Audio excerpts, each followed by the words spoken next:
¿Qué es lo que sucede cuando tenemos un país que no le apuesta profundamente a las artes? Una misma casa de la cultura que ha perdido capacidad y brazo económico para llevar adelante políticas que le beneficien a la ciudadanía. La cultura es el eje transversal de toda transformación revolucionaria.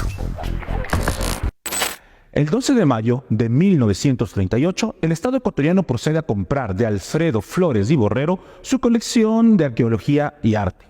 La compra de esta colección se constituirá en la presencia del primer museo público del Ecuador, llamado el Museo Único. Varios años después, hacia 1944, con la creación de la Casa de la Cultura, este museo pasará a ser propiedad de la casa. Esta colección contiene varias de las obras más importantes de la historia de Ecuador y particularmente contiene la colección de arte colonial más importante de la región. Parte de esta colección es la obra La Virgen de Chiquinquirá. Hacia finales de los años 1500, en el territorio que hoy es Colombia, se extiende una epidemia de viruela, enfermedad que tomará la vida de miles de personas de la región. En este contexto, se expande el culto a la Virgen de Chiquinquirá. La historia cuenta que un famoso hacendado de la zona había mandado a pintar una representación de la Virgen del Rosario. Esta representación, con el paso de los años, se fue perdiendo su color, perdió contextura su material, perdió claridad la obra.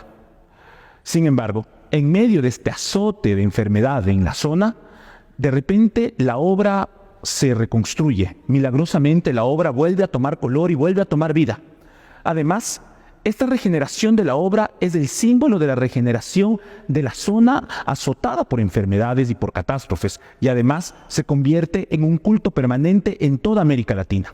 La Virgen de Chiquinquirá se constituye en una obra ejemplar, pero también el culto y la divinización de este personaje también va constituyendo relaciones sociales, formas de interactuar, constituye relaciones políticas, se construyen abadías, monasterios. Esta presencia de la Virgen de Chiquinquirá toma relación política muy fuerte y se convierte en una de las devociones más importantes de la región. Esta representación de la Virgen de Chiquinquirá, que es parte de la colección de la Casa de la Cultura, data de finales del siglo XVIII. Esta obra, de autor anónimo, es considerada una de las representaciones más importantes de esta Virgen en territorio ecuatoriano. Pero además, junto con la historia de la misma Virgen, nos puede contar la importancia que tiene el arte en nuestra sociedad, la capacidad de influir en la política, de construir relaciones sociales. También esta relación sacramental que nos permite entendernos de otra forma y articularnos de otra forma con el mundo. El arte toma sentido. El arte tiene una relación social con las personas, pero también, y no solamente eso, sino que hoy en día comprendemos no solamente esta capacidad del arte de representarnos, esta capacidad simbólica de las artes, sino que también comprendemos su valor productivo, su capacidad de generación de empleo, la posibilidad que hoy en día, en una sociedad tan complicada como la que habitamos, pueda convertirse en un mecanismo de generar nexos sociales, de reconstruir tejido social y efectivamente de transformar nuestra sociedad.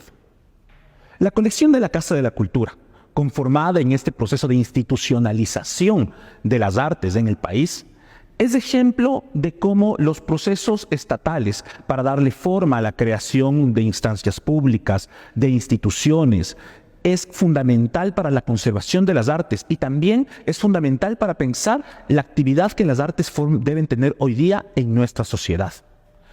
¿Qué es lo que sucede cuando tenemos un país que no le apuesta profundamente a las artes? Lo que hoy día tenemos es un escenario de instituciones que han perdido presencia, que han perdido fuerza. Una misma Casa de la Cultura que ha perdido capacidad y brazo económico para llevar adelante políticas que le beneficien a la ciudadanía. Por eso los procesos de institucionalización son tan importantes. Para aquello debemos retomar y ver cuáles son los marcos legales y jurídicos que norman la existencia de estas instituciones. En este mismo instante se está discutiendo en la Asamblea Nacional una reforma a la Ley de Cultura que le puede hacer mucho bien al sector, siempre y cuando sea una reforma capaz de acoger los debates y las necesidades que hoy día tienen actores, gestores culturales y las instituciones que conforman el Sistema Nacional de Cultura. Para aquello se necesita fortalecer varios elementos.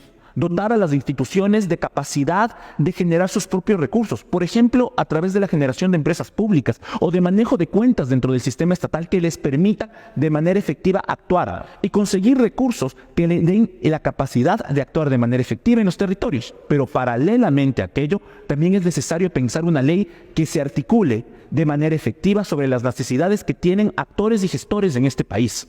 Si no pensamos un mecanismo de seguro social que garantice condiciones adecuadas de jubilación a los artistas, si no pensamos mecanismos que logren el fomento a las artes, que permitan que los recursos existentes en los gobiernos locales lleguen a los artistas en territorio, una reforma a la ley no va a permitir institucionalizar al sector y tampoco permitirá darle el rol que éste debe tener.